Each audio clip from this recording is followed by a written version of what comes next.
what is a completed TRID application?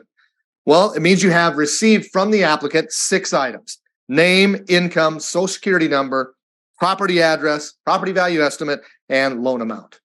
The key here is, when did you get the last of those 6 pieces? That's the triggering point. That's the milestone from a compliance standpoint that we're all looking for. Why? Because 3 days later, the loan estimate has to have walked out the door and gone to your customer. So what day did you get the last of those 6 pieces? Understand, this definition is different than the other ones we've spoken about so far, and I'll come back to that in a moment. Now, while you're collecting these 6 pieces of information to hit the TRID completed application requirement, I know you want to know other things. You know you want to know other things. So how do we go about that?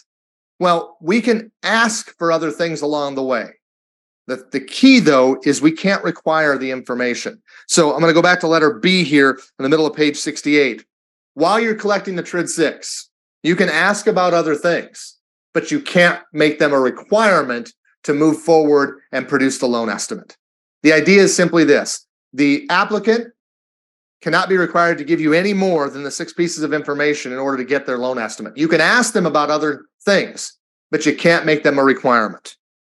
Hey, there's a thing about strategic collection on the bottom of the page too. Essentially what that's getting at is that you can stage the order in which you request information.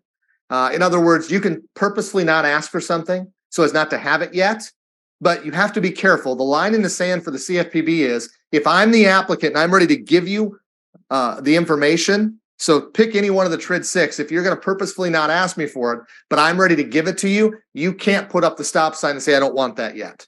If I'm willing to provide it, you have to be willing to accept it. You can't refuse to accept information.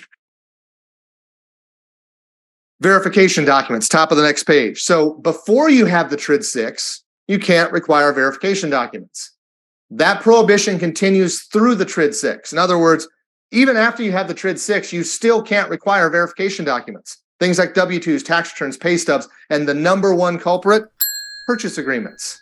There are a lot of lenders out there that still believe that they can require a purchase agreement in order to produce a loan estimate. You can't. You can ask the applicant if they've entered into one, but you can't make it a requirement in order to provide the loan estimate to the customer. Again, the idea is these are shopping disclosures. Very little information is required on behalf of the applicant before you have to give a meaningful loan estimate that's done in good faith. We'll break that down a little bit later on.